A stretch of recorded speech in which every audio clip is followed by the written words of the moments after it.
palavra, chama-se serviço, e uma crença de que o mundo está mudando. O nome do evento é justamente isso, uma nova era, uma alteração das coisas como são. Nós vivemos um tempo de revolução. Tudo muda constantemente, mas as coisas acontecem mais radicalmente em alguns momentos. Nós no passado vimos a mãe de todas as revoluções, que foi a Revolução Industrial. Pois eu aposto com vocês que nós estamos verificando uma nova revolução tão importante quanto aquela. Vocês se interessaram pela chamada desse argumento, desse evento, com muito pouca informação. Se você pensar em Observe Thinking, esse é um termo relativamente novo, que pouca gente conhece. Se vocês procurarem isso na internet, vocês quase não acharam. Vocês devem ter achado muita coisa sobre Service Design Thinking, mas Service Thinking não. Service Thinking é o que nós explicaremos para vocês o que é, e essa é a revolução que nós vamos fazer agora. Certo? Então, pessoal, aproveitem o evento. Vai ser um evento que tem palestra, informação, e vai ter diversão e vai ter envolvimento. Nós vamos desenhar serviços, que é o que interessa nesse momento. Então, uma boa noite a todos. Tá? Eu sou o Pierre Rigoni. Eu tenho o prazer de liderar essas duas empresas. Uma, a Rino Consulting, talvez seja mais conhecida de vocês todos, pelo menos aqueles mais ligados à tecnologia da informação. A Rino Consulting é uma empresa que há anos trabalha com a gestão de serviços, mas serviços de TI. Uma outra empresa que há algum tempo eu cuidei é a Dexacom, Service System. Essa é a intenção, já era a intenção de achar que nós estamos mudando, que o mundo está mudando. E a minha maneira de implementar essa mudança é criando uma empresa que trabalha com serviços. Certo? Serviços não só de TI, mas de todos os tipos. A Dexacom é isso. Hoje de noite, eu e meus colegas, a quem eu vou apresentar agora, iremos mostrar para vocês todas essas questões envolvendo serviços. O que a gente faz muito, já faz demais, sem direito de saber como é. Para isso, eu convidei um grupo de pessoas legais para discutir essa questão de serviço. O primeiro de nós que vai me ajudar é o João Batista Ferreira. João, levanta aí. Uma salva de palmas, Esse jovem é um dos grandes luminares do conhecimento de serviço no nosso país. Este cara já trabalha com serviços há um montão de tempo, conhece muito bem todas as filosofias em nível internacional. Ele trabalha na ASE, que é uma escola de inovação em serviços. Ele vai explicar um pouquinho melhor a ASE depois. Ele fará a nossa próxima palestra explicando qual a situação e o que é o Service Thinking agora, aqui no Brasil e no mundo. Tá bom? O próximo evento será feito com esses dois rapazes, o Carlos Becker e o Odinei. Levanta aí. Carlos, Odinei, levanta lá. O Carlos lá e aqui.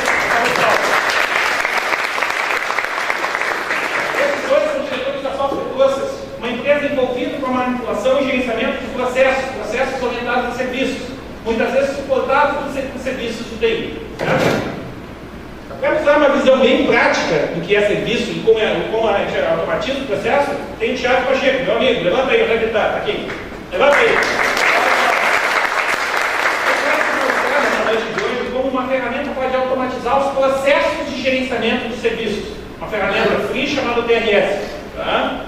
Bom, esse evento aconteceu hoje desse tamanho, com essa qualidade, porque um monte de gente se envolveu. Além dessas pessoas que aqui estão, tá? Outras pessoas nos ajudaram muito. Eu gostaria de fazer um agradecimento especial a essas pessoas. Primeiro deles, o nosso Luciano Alves. Luciano, por favor, uma salva de palmas para esse. Esse pequeno grande homem, ele é o diretor da Unirede, tá? E foi ele que acreditou nessa slide de Service Thinking, quando eu vim falando de uma filosofia, não sei o que, esse cara, o que é isso? O Rigoni está dizendo, tá, não sei, mas tá bom. É o Rigoni, pode ser legal, esse negócio me interessa. E foi ele que nos trouxe aqui. Isso aqui é um grande oferecimento da Unirede na figura dele, então nosso agradecimento. Também nos ajudaram nesse envolvimento duas outras entidades que nada tem a ver com tecnologia da informação, porque nós falamos sobre serviço interessa a todo mundo, não só a tecnologia. Eu queria agradecer ao Mário Berg, que é diretor da P-Design. Eu não sei se ele está por aí ainda. Mário? Que Mário? Não. Mário? Aí? Não? Bom, mas daqui a pouco ele aparece, tá? Esse cara nos ajudou muito na divulgação. Ele é o nosso evento divulgando dentro da Associação dos Designers, hoje no Rio Grande do Sul. Certo? E tem um grande mentor nessa questão de serviço, porque ele já é um expert em design de serviço há muito tempo. Então ele nos ajudou bastante no entendimento desse negócio. Outra pessoa que me ajudou bastante é o Thiago Romulo. Ele é o diretor do IAB, do Instituto dos Arquitetos do Brasil, colega de infância, também entendeu que os arquitetos também são uma área prestadora de serviço e também a quem também pensaria em todo esse movimento, certo?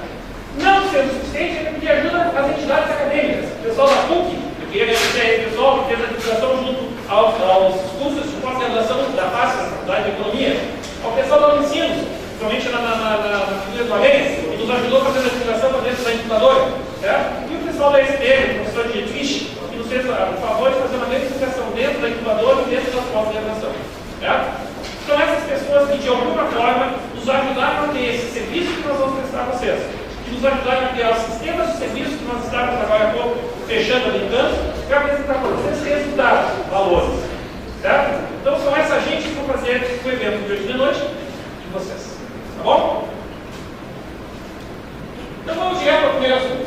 Como eu disse para vocês, o que nos motiva aqui é uma visão de que algo vai mudar. Uma visão que é possível ter uma nova economia, diferente daquela que nós nos acostumamos a ver, diferente daquela na qual a gente nasceu, onde as corporações e seus setores atuarão integradas numa rede de valor. Hoje, e aí depois o João vai explicar melhor, a estrutura que a gente conhece de formação de organização das empresas está muito voltada no modelo ainda da Revolução Industrial, que é a linha de produção, a cadeia de valor. O fato é que esse modelo, hoje em dia, já não serve mais. O progresso que era tão moderno é o tilt. E hoje nós temos uma situação diferente. Hoje, cada setor não é mais um setor de uma empresa, mas sim um prestador de serviço realmente maior que um integrador. Certo? Hoje em dia é comum que os setores não estejam mais delimitados pelas quatro paredes, e sim estejam em lugares completamente distantes. É comum empresas trabalharem, nós, profissionais, trabalharmos com profissionais que estão do outro lado do mundo de uma forma completamente sinérgica. Certo? Então, o que nós temos agora é uma situação de rede de valor. A pergunta é, será que nós fazemos isso bem? Mas eu vou te dizer uma coisa. Ei, mano, tu está ali me ajudando? Ó, Miguel, ó, oi, ela está atrasada, tá? E mano, diz o seguinte, mas como tu pode trabalhar no domingo de tarde? O que tu está fazendo aí no Facebook? Aí lá no Facebook, como é que tu está trabalhando? E ela, essa coisa de trabalhar durante o horário comercial já era. Isso não funciona assim. As pessoas estão interagindo 24/7. Serviços são 24/7. Não existe mais separação. Isso parece ser uma coisa comum para muitos de nós. Agora, a pergunta que eu faço para vocês é, a nossa CLT, nossa consolidação de leis trabalhistas, percebe isso assim? Não. Cara, a CLT não aceita trabalho out-office, em home. Ela não aceita trabalho em outros momentos. Significa que o cara está fazendo hora extra e muitas vezes isso não é verdade. O fato que a nossa CLT foi criada em 1976, uma realidade de 46. Não uma realidade de 2013, onde nós temos uma rede de valor, onde todos nós trabalhamos 24/7, de maneira mais ou menos assíncrona, não pode. Então, o mundo está mudando, nós estamos observando um tempo de mudança, onde algumas coisas já foram e outras ainda não foram. Um relacionamento pegado com uma lógica de serviços, isso que eu falei para vocês, esse trabalho assíncrono, integrado, multiparticipativo, cooperativo, afinal de contas, nós estamos num lugar chamado coworking, uma coisa moderna, atual, trabalhando na sinergia dos trabalhos. Essa é a lógica de serviços. Então, muitos de nós já se acostumaram com isso, já vivem isso, outros tantos ainda não. Esse é o sinal de um tempo de mudança. Esse é o sinal de um tempo de revolução. Para ter uma base de conhecimento, eu vou falar um pouquinho sobre o que é Service Thinking e, antes disso, um conceito mais simples que esse. O que é serviço?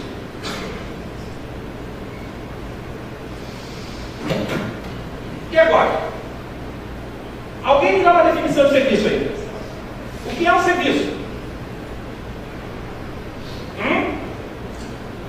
Serviço e produto é a mesma coisa? Não, é? Qual a diferença básica entre serviço e produto?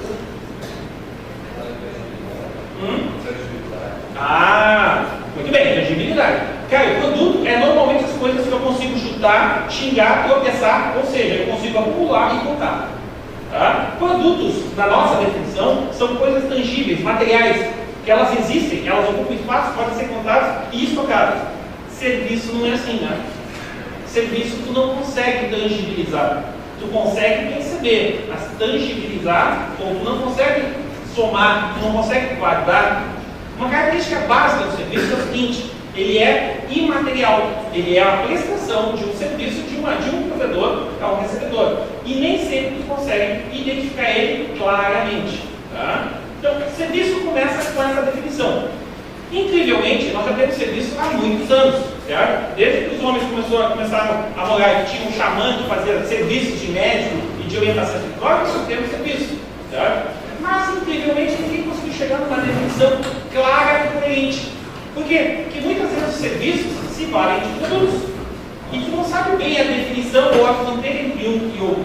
Então não existe ainda aquele conceito científico definindo o que é um serviço. Assim, existem muitas boas interpretações. Vou dizer para vocês que um serviço a gente começa a conhecer pelas suas características. Olha só. Um serviço é, antes de mais nada, uma experiência.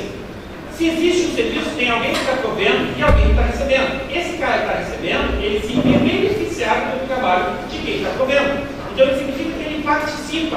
No caso de um produto, não é assim. Tipo, o produto leva embora para casa, o cara que vende o produto não sabe mais disso. Talvez no caso de uma garantia, mas ele não experiencia, ele não participa do consumo ou da experiência do produto. No caso do serviço, não é assim. O serviço, caracteristicamente, é marcado pela múltipla aquisição. Está constantemente adquirindo um novo serviço, adquirindo. Então, tem um relacionamento, que significa que quem tem esse relacionamento tem uma experiência. Tá?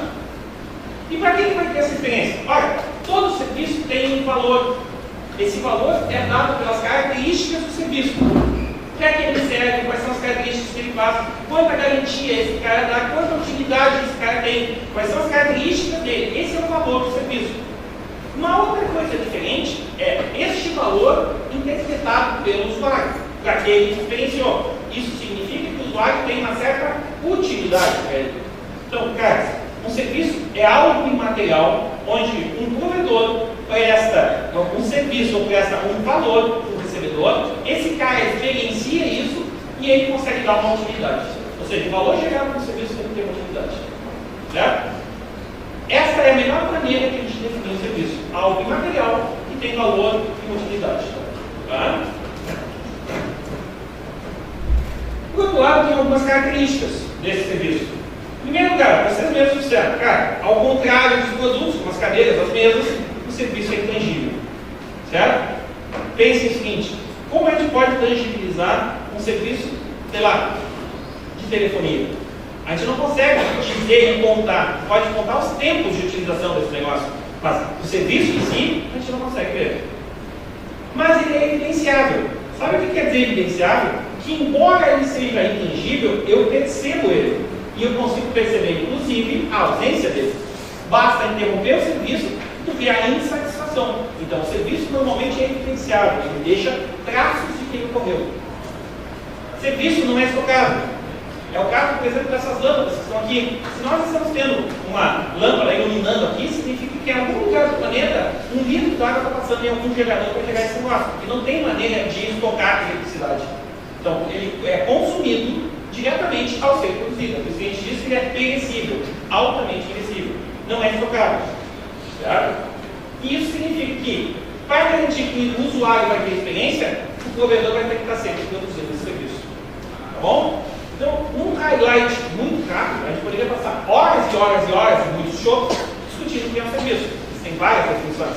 Mas um highlight muito rápido é isso. Vamos ver um pouquinho mais como é que esse cara funciona, o tal do serviço.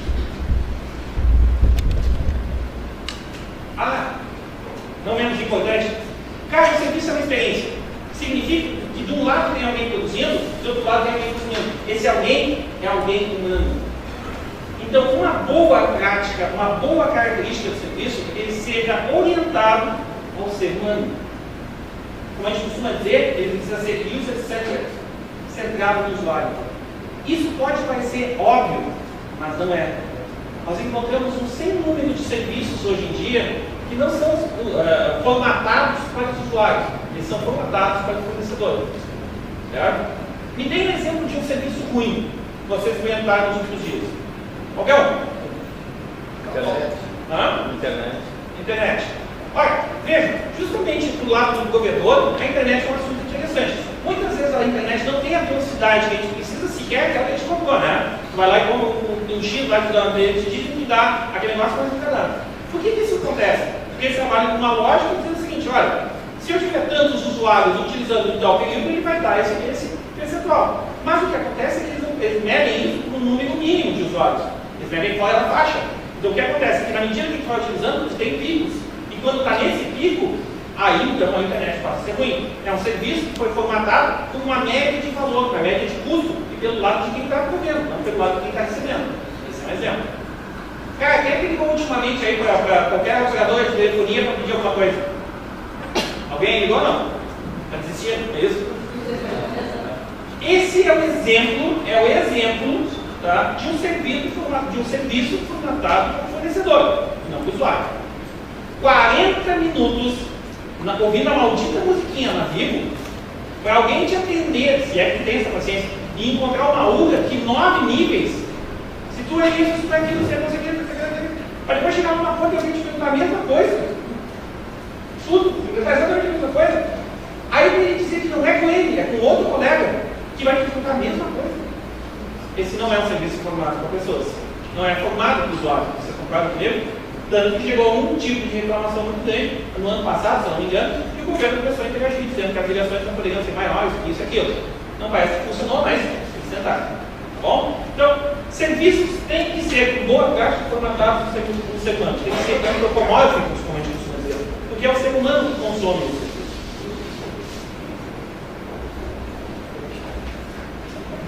De fato, a gente costuma dizer que um serviço é um valor. E esse valor, como eu disse para vocês, flui de um provedor, aquele com o chapéuzinho ali, com o capacete, que está produzindo esse serviço, para alguém que é recebedor. Essa questão do recebedor, ela por si só sabe ser complicada, porque existem diferenças aqui. Alguns modelos falam que existe o cara que é o usuário, que é o que experiencia o serviço, e existe o cliente. É diferente. O cliente é quem paga pelo serviço. Nem sempre quem paga pelo serviço é o que usa. A pergunta é, com qual desses dois, com o cliente e com o usuário, eu vou definir qualidade do serviço? Então, pedindo de você, se eu tivesse que negociar, eu sou esse cara aqui, tem que negociar lá com aqueles caras. Com quem que eu vou negociar a qualidade do serviço? Aí na seguinte situação, os que têm filho mediano, assim, jovem, né? Na propriedade. Com quem o cara de internet vai negociar o tamanho da banda de internet? Com o filho ou com a mãe, ou com o pai? Por mais que o filho possa encher o saco e influenciar, ainda quem vai abrir a torneira do dinheiro é o pai. Então, o cliente é o cara que paga e que define a qualidade. E esse cara, normalmente, é influenciado pelo usuário, mas não é o usuário que diz a qualidade. Isso tem uma larga diferença quando a gente começa a definir níveis de serviço, tá? A quem nós estamos entendendo. Vamos pensar para o lado do usuário. A primeira coisa que eu disse é que o usuário tem experiências. Certo? Diante de um serviço, ele tem experiências. O que acontece? As melhores terapias falam que o serviço ele começa a acontecer antes mesmo do seu atendimento. O cliente estava dizendo assim, olha, ontem eu estava no cliente e eu disse, puxa, nós temos aula de manhã e depois disso tem cliente trabalho de tarde de consultoria. Pô, que legal seria se eu não tivesse que sair aqui da residência lá do cliente, né? Não saísse da sala do cliente. Como eu poderia fazer para me alimentar sem sair da sala do cliente? Qual seria a alternativa? Vamos lá, pensamento? Bom, na verdade, quando eu tive essa situação, eu comecei a imaginar que tipo de entrega eu gostaria de ter. Vocês concordam? Significa que a minha experiência começou antes disso. O que vocês fariam se vocês tivessem definido uma matéria entrega em uma sala do cliente lá com o público aberto? Vocês iriam para a internet, claro? Vocês iriam tentar ser entregas da região, né? Ou seja, a tua experiência do serviço começou antes, no pré, certo? Então, claramente, tá? Um serviço tem 3 tempos. Tá? Um que é o tempo da experiência pré, é antes de ele ser consumido ou decidido. É o momento da seleção. Já é o momento de experiência. É aquilo que trabalha com marketing do serviço.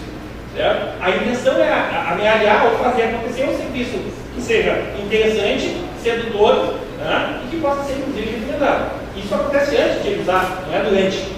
Supondo que tu venceu a seleção lá, a competição entre os teus concorrentes e caiu nas graças desse usuário, vem o durante, que é o momento do consumidor. Quando ele solicita alguma coisa, quando ele entra em contato contigo, pede, faz a requisição do que ele quer e tu devolve o serviço para ele. Bom, esse é o momento que a gente tem que trabalhar mais fortemente. É onde as coisas acontecem.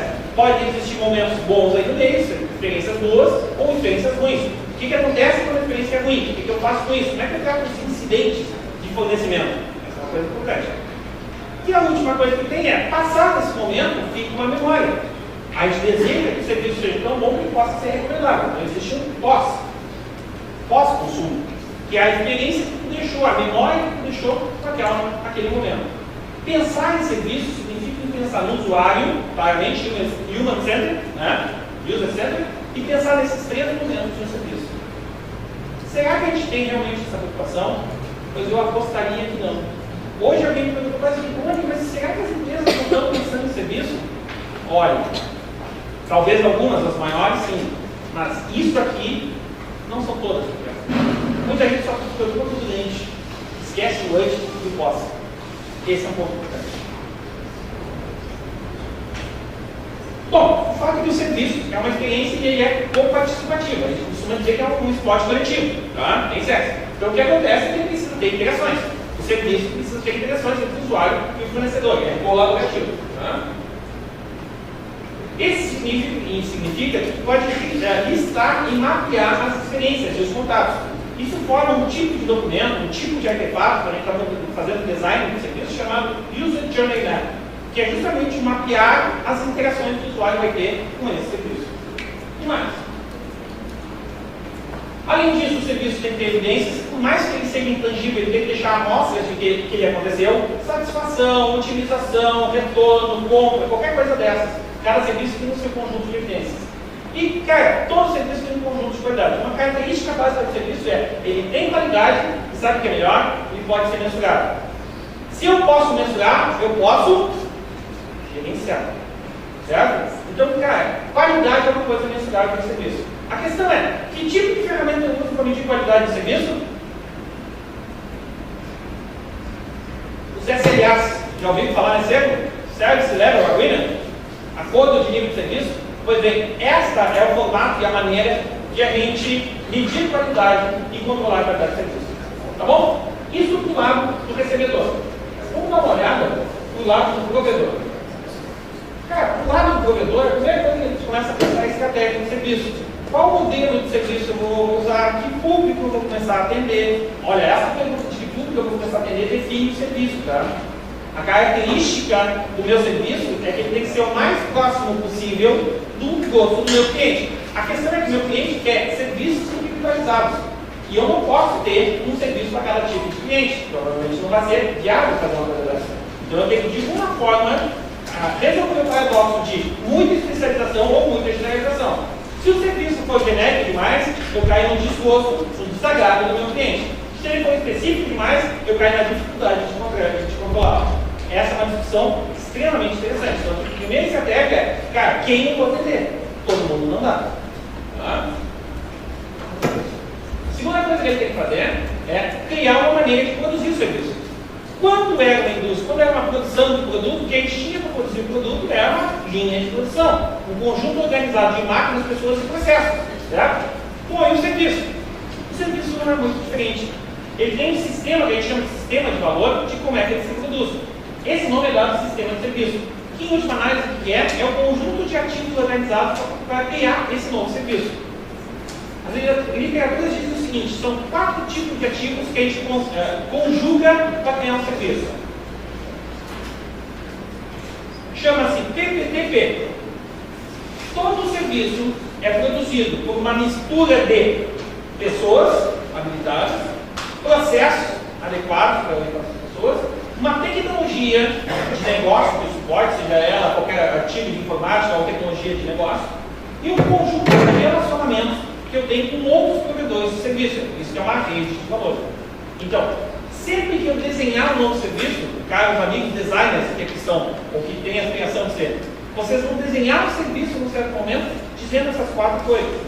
As várias metodologias de design de serviço, em última análise, elas chegam na arquitetura do serviço, no sistema de serviço, dizendo essas 4 coisas.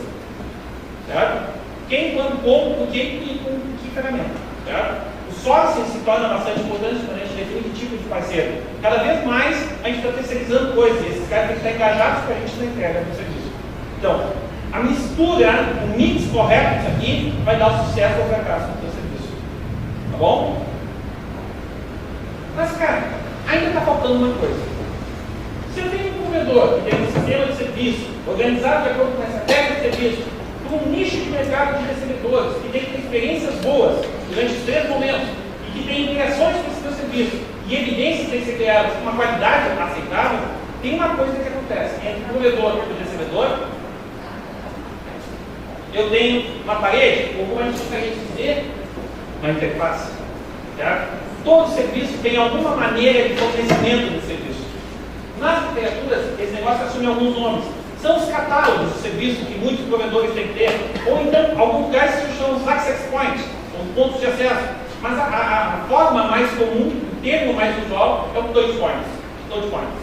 Tá? Então, touch points é os pontos onde o usuário vai ter alguma interação, tá? E perceber uma experiência do meu provedor.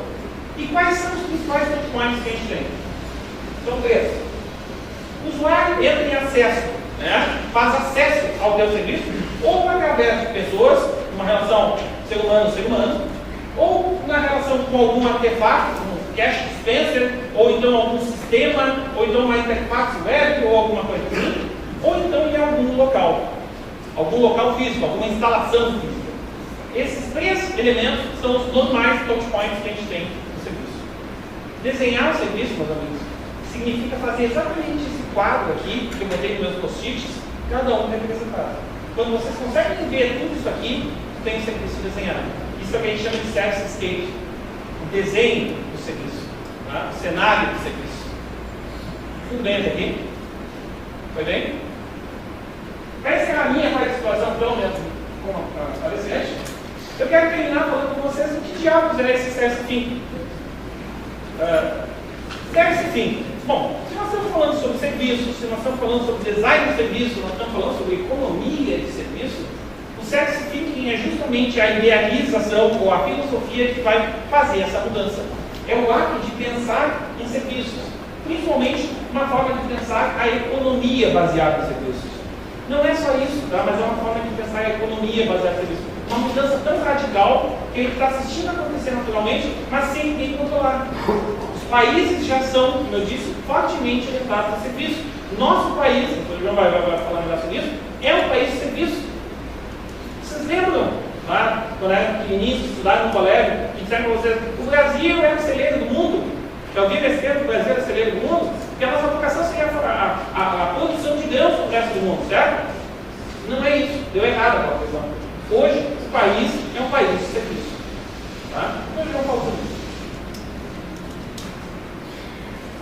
A ideia é ter uma visão sustentável de convivência. Cara, uma das coisas é, quando eu tenho um serviço, eu deixo de ter a propriedade das coisas para ter acesso às coisas. Olha, como é que a gente transforma um produto em serviço? O Becker e o Disney vão tentar exercitar com vocês uma coisa dessa, mas não parece uma maluquice completa vocês pegarem a Ipiranga às 8 horas, 8h30 da manhã, vocês num carro e um montão de gente, cada um num carro.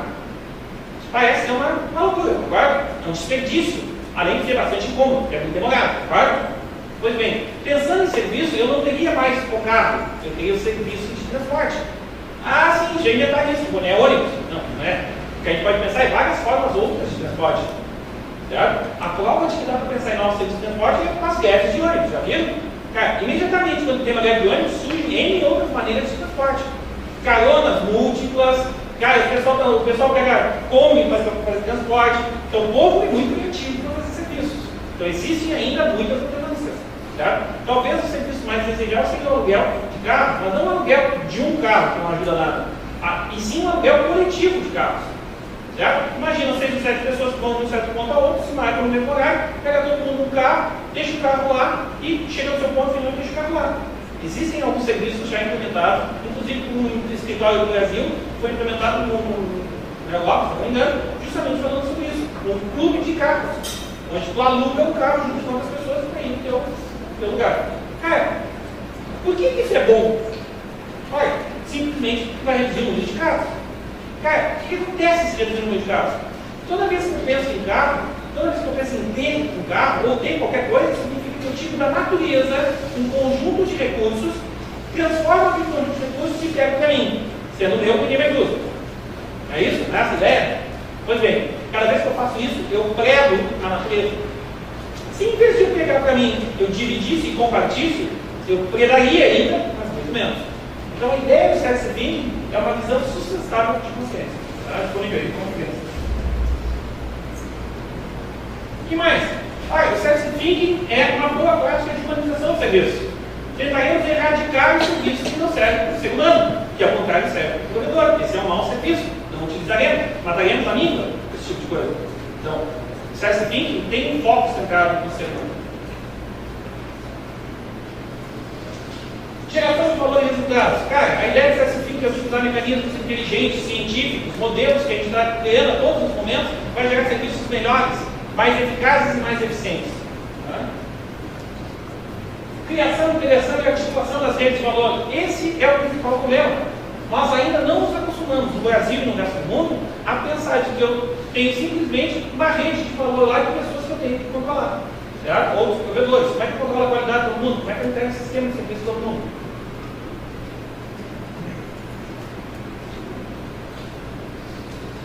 Um equilíbrio de valor a todos. A lógica da minha introdução ela é por vezes perversa, viu? Por quê? Porque ele trabalha com a utilização dos recursos humanos quase à exaustão, certo? Quase ao modelo de expansão, de exaustão do ser humano. Aqui, um pouco a visão do lucro, por isso que existem tantos problemas políticos e de sindicatos, esse tipo de coisa. Uma lógica de serviços onde todos são provedores de serviços não é assim. O valor é repartido ou é equanimemente dividido entre todos. Nós falamos da questão de utilizar os produtos, tá? E não ter mais. Essa é a lógica da mesma apresentação dos produtos. A gente começa a ter a existência do serviço. Em vez de eu ter alguma coisa, ou ter a propriedade de alguma coisa, eu vou ter o acesso a alguma coisa. Isso significa uma relação com todo o planeta muito melhor. Amigos e amigas, isso é o que eu queria explicar para vocês sobre o CS Thinking. Antes que vocês aí fiquem agoniados, todas as palestras estão sendo publicadas no grupo, que depois eu vou falar para vocês. Então, assim, alguns de vocês até entraram no grupo, as palestras estarão lá, tá? Vocês não precisam tirar a foto, aí vai estar disponível esse negócio, tá? Lá no grupo vocês vão encontrar todos esses conceitos que eu disse, bem mais detalhados também. A pergunta que eu tinha para fazer é, entenderam isso? Foi uma boa base? Podemos, gente? Então, eu convido meu amigo João para seguir a nossa relação.